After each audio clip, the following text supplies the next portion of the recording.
dari para netizen berikut ini. Ini adalah Sengkuni. Di kisah Mahabharata, inilah yang menghancurkan kerajaan Hastinapura demi kepentingan dan ambisinya. Kalian pasti tahu nih, bagi yang sering nonton kisah Mahabharata pasti sering melihat Sengkuni nih. Nah, kalau yang ini di Indonesia nih, ini Sengkuninya Indonesia nih. Wow. Yang ingin membuat Indonesia ini kacau.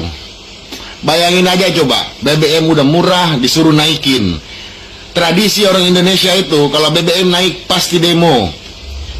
Kalau demo berjilid-jilid, nanti chaos.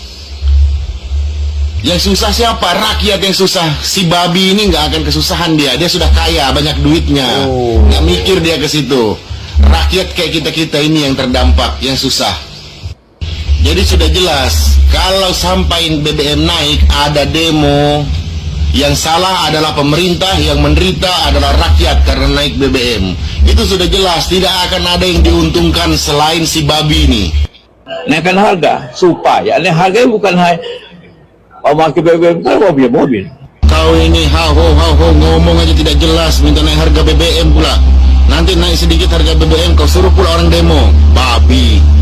Wow. Naikkan harga supaya Politikus bermental kerupuk, 2 kali menjadi wakil presiden, katanya negarawan.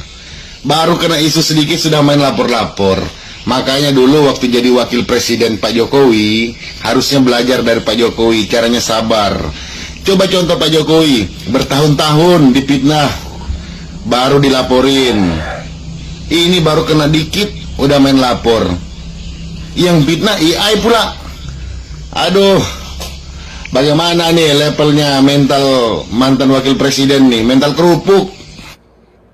Sejak era Gus Dur, saat beliau menjabat menjadi menteri, beliau pun sudah suka menaikkan harga BBM. Lalu terpilih kembali menjadi wakil presiden era Pak SBY, sama yang terjadi sama, beliau sangat suka untuk menaikkan BBM. Dan muncul lagi di era Pak Jokowi, berpasangan dengan beliau menjadi wakil presiden, itu juga yang dilakukannya. Lalu saat ini, beliau jugalah dalang untuk meminta naik BBM. Jadi orang begini ini memang tujuannya sudah jelas. Tidak mau membuat rakyat sejahtera, tidak mau membuat rakyat ini merasa nyaman. Dia tidak suka rakyat ini nyaman, tenang. Harga sekarang saja itu sudah banyak bagi sebagian pihak yang merasa berat. Apalagi jika dinaikkan harga BBM, kebutuhan pokok semua naik, ini akan berimbas membuat rakyat menjerit, semakin tersiksa. Langkah pemerintah sudah sangat tepat. Dengan menahan harga saat ini, artinya pemerintah sudah mengambil alih beban ini. Ditanggung oleh negara, tidak dilimpahkan kepada masyarakatnya. Lalu presiden macam apa lagi, pemerintah macam apa lagi kita cari. Ini sudah pemerintah yang sangat tepat dan sangat merakyat. Mungkin inilah alasan mengapa Pak SBY hanya mengambil 1 kali beliau menjadi wakil presiden. Dan ini juga adalah alasan mengapa Pak Jokowi mengambil beliau hanya 1 kali menjadi wakil presidennya. Dan masyarakat, kita jangan mau terus-terusan dibodoh-bodohi oleh mafia-mafia nakal seperti ini. Kita harus lawan, kita harus bersuara demi kenyamanan di negeri kita sendiri. Jangan pernah takut untuk menyuarakan hal yang benar. Bapak Yusuf Kala bilang kenaikan harga BBM itu jauh lebih efektif daripada kebijakan WFH yang sekarang ini sedang diterapkan oleh pemerintahan kita. Karena menurut Yusuf Kala juga, kalau BBM itu murah, orang bakal pakai BBM itu seenaknya. Bapak Yusuf Kala yang dimana itu adalah mantan wakil presiden kita, menurutku ya, kita harus bahas ini baik-baik. Karena ini bukan cuma soal BBM, tapi ini soal cara pandang kita, gimana caranya melihat masyarakat yang ada di posisi menengah ke bawah. Mohon maaf Pak, dengan segala hormat, Bapak itu ada di posisi yang sangat mampu menurutku. Mungkin hartanya itu nggak akan habis 8-10 keturunan. Jadi kayak mau BBM itu 50.000 kah, 100.000 per liter kah, mungkin Bapak masih mampu nih beli dan nggak akan terlalu terasa.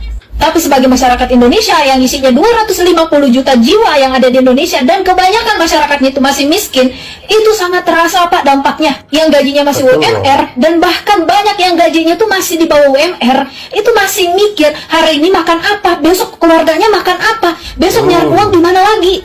Kenaikan harga BBM yang Bapak katakan itu biar masyarakat itu nggak seenaknya, itu kalau dinaikin itu akan ada dampak efek domino.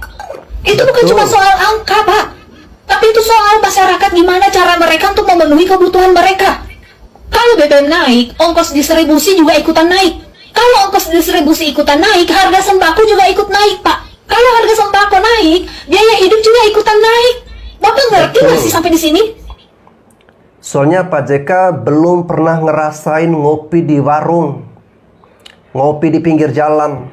Pak, ngopi di pinggir jalan aja 1 gelas itu harganya 5.000 bahkan sampai dengan 8.000. Tetapi kalau